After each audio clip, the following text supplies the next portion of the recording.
All right, today we're diving into a book that's, it's changed millions of lives. It's Viktor Frankl's Man's Search for Meaning. And let me tell you, this is so much more than just a survival story. It's this incredible deep dive into how we as humans can find a reason to keep going even when things are at their absolute worst. So imagine you're starting therapy, and your psychiatrist looks at you and asks this: why do you not commit suicide? Whoa, it's a pretty jarring question, right? But for Viktor Frankl, this was the starting point. It just cuts through everything and gets right to the core of it. What's keeping you here? What's your anchor? He believed that in the answers to that question, you could find the way forward. And honestly, that's the big question we're going to tackle today. This whole idea is actually the foundation of Frankl's entire philosophy. He called it logotherapy, and the core idea is pretty simple, but it's a game changer. He basically said, our main drive in life isn't what Freud thought. It's not about chasing pleasure. No, for Frankl, it's all about our search for meaning. It's about finding and chasing what we personally feel gives our life a purpose. And you have to understand, Frankl didn't just come up with these ideas sitting in a comfortable armchair in some quiet office. No way. These theories were forged in the absolute hell of Nazi concentration camps, specifically Auschwitz. His family, almost everyone he loved, was killed there. He was stripped of everything, and it was there, in that unimaginable horror, that he saw the power of meaning up close. These insights, they come from the deepest kind of human suffering. So let's look at how this process of dehumanization even began. Frankl breaks it down. He talks about this first psychological phase that every single prisoner went through, the shock of just arriving. It was a systematic process, a machine designed to do one thing: strip you of absolutely everything that made you, you. And it happened so fast, it was just brutal.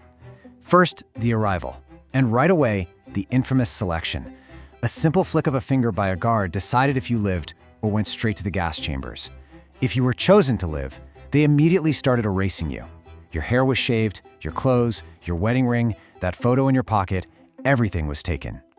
And then they replaced your name with a number, tattooed right onto your skin. This right here, this was Viktor Frankl's new identity. He wasn't Dr. Frankl anymore. He wasn't a husband, a son, a respected professional. All of that was gone. He was just prisoner number 119,104. It's the ultimate symbol of being reduced from a person to just a number, an object. So, with your entire identity just wiped away, what's left to hold on to? Well, Frankl noticed something really strange in that initial shock phase. He called it the delusion of reprieve.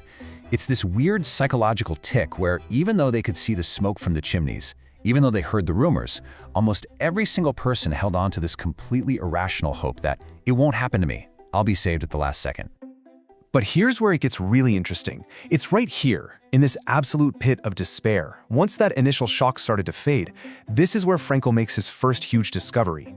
He realized that even when your body is a prisoner, even when you're completely captive, your mind can go somewhere else. It can retreat to this place of total inner freedom, a richness they can't touch. I mean, just look at the contrast. The outside world, it was a nightmare. Non-stop hunger, freezing cold, constant beatings, filth, and death all around you. But inside, that was a different story. Inside, people could still find these little flickers of humanity. They could escape into these really vivid memories of their families. They could notice the beauty of a sunset even through the barbed wire. And, unbelievably, they could even find this dark, grim sense of humor to just get through the day. Frankl talks about this one moment. He's marching in the freezing cold to some forced labor site, and in his mind, he starts having this incredibly vivid conversation with his wife. He could see her, hear her, and right then, it just hit him like a lightning bolt, a profound truth. The salvation of man is through love and in love. He realized that even if you have literally nothing left in this world, you can still experience pure bliss, just for a moment, by thinking about someone you love. And this discovery, this idea of an intense inner life, it leads him straight to the central point of his entire book. The one thing, the one single thing that the Nazis could never, ever take away. So I want you to really think about this for a second. Put yourself there. You have zero control over what happens to your body. You don't control what you eat, where you work, or even if you're going to be alive in the next 5 minutes. In a situation like that, is there any choice left? Is there any freedom at all? And here it is. This is the answer. This is the absolute heart of man's search for meaning. Everything can be taken from you, except for one thing: the last of the human freedoms, the freedom to choose your attitude in any given set of circumstances, the freedom to choose your own way. They can control everything around you, but they can't control how you choose to respond on the inside.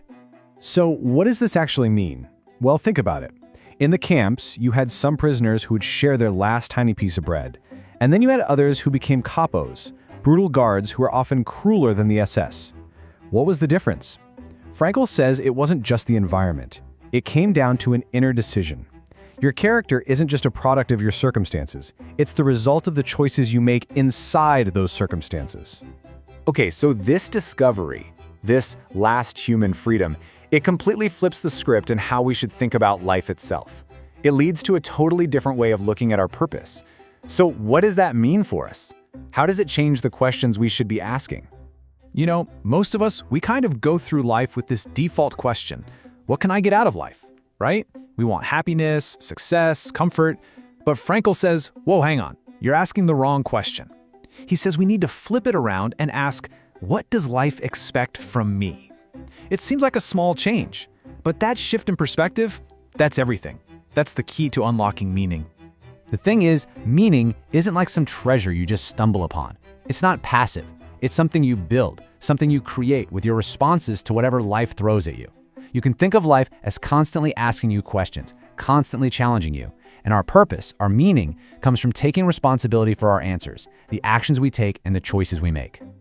So how do we do that? Frankl lays out 3 main paths to finding this meaning. Okay, so number 1, by creating something or doing a deed. You know, your work, your art, your contribution.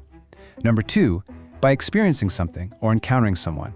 Basically through nature, through beauty, and especially through love. And number 3, and this was the most important one for him in the camps, it's the attitude we take towards suffering we can't avoid.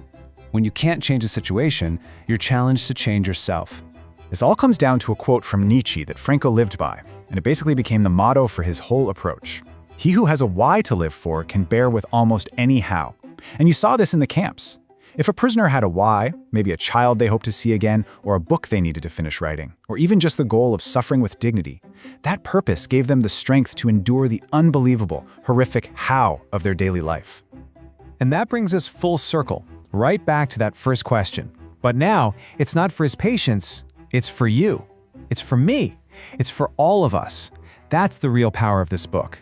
It makes you stop and look at your own life, with all its challenges, its good parts and its bad parts, and it forces you to ask yourself that one crucial question: what is your why?